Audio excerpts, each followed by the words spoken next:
Bonjour à tous. Nous étions arrivés la semaine dernière aux Planches en montagne. Nous voilà près des Foncines. Et je dis des Foncines parce qu'il y a bien sûr Foncines-le-Bas et Foncines-le-Haut. C'est l'ancien nom de ce village de 1282 qui nous renseigne. Fonte-Seine, ou fonte, du latin fons fontis, et la source, qui donna aussi la fontaine, et Seine, parce que la rivière qui coule ici, c'est la Seine. Ces Foncines n'ont été démembrées du village de Sirot qu'en 1644. Il y a là les gorges de Malvaux, la mauvaise vallée. Continuons vers le lac des Rouges Truites. Cette inversion correspond à l'ancien français. On dirait aujourd'hui le lac des Truites Rouges. Ou peut-être dirait-on tout autre chose, car on dit que ce nom a peut-être été employé pour se moquer des habitants qui confondaient volontiers les poissons du lac, nourris et colorés par de rouges crevettes, avec des truites. Le fort de Plane semble évident dans un Moyen-Âge âprement fortifié, et pourtant les noms anciens nous parlent de Furnum Plani. Ce fort est donc une fausse piste, comme nous en avons rencontré tant pendant notre voyage en toponymie, et c'est en réalité le four Plani, c'est-à-dire un four construit sur un terrain plat. À partir de la chaux du Dombier, tout devient plus simple, comme par enchantement. La chaux, déjà rencontrée à la chaux des Crotenay, nous vient de calma et calmis, la pierre. On est donc sur des terrains pierreux, ce qui ne surprendra personne. Le biais, c'est le ruisseau ou la vallée, comme pour le biais du four vers Nozeroy. Et le don de Dombier, c'est Dominus, le maître, ou peut-être Don l'abbé, comme dans Don Camillo. Tout autour, la toponymie du Jura nous offre une leçon de simplicité. Je ne vous expliquerai donc pas Chapelle des Bois, ni Bellefontaine, ni Bois d'Amont, ni Combe froide.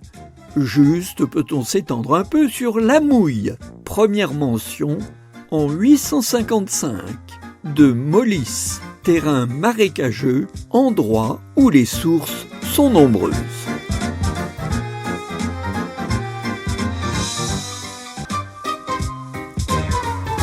Nous passons maintenant le col de la Savine. Jean-Pierre Vuillemot, savant toponymiste de chez nous, hésite. Peut-être de Sabino, en franco-provençal le genévrier, ou plutôt du médiéval la Salvagine, qui désigne un territoire resté sauvage.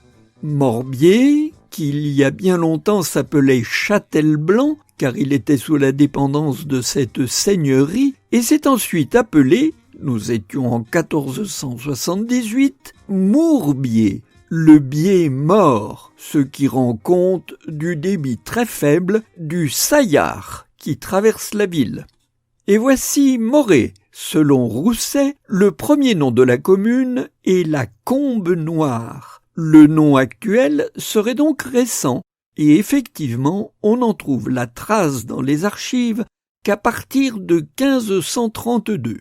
Gérard Taverdet nous dit que Morée doit être rattaché au nom d'un forgeron qui s'est installé dans cette vallée dans la deuxième partie du XVe siècle et qui s'appelait Étienne Morel, nom bien fréquent, mais qu'on prononçait ici à la Comtoise Morée. L'homme était entreprenant, il laissa des forges, des moulins, des scieries, et il laissa son nom à la ville.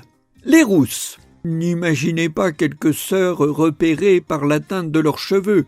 Les Rousses viennent plutôt dès 1254 de ruptiare, verbe latin signifiant défricher, et de ruptia, qui en découle et désigne les souches, résultat final du défrichement. En direction de Saint-Claude, voici l'Amoura, relativement récent de 1685. De Mur, le rocher, ce qui ici n'étonnera personne. C'est Moncel, l'endroit aux 7 monceaux, 7 collines, comme autant de petits alpages. Puis c'est Saint-Claude, terme de notre voyage, qui fut autrefois Condat, c'est-à-dire le confluent de la Bienne et du Tacon. Merci de m'avoir accompagné à travers le Jura de Lons à Saint-Claude.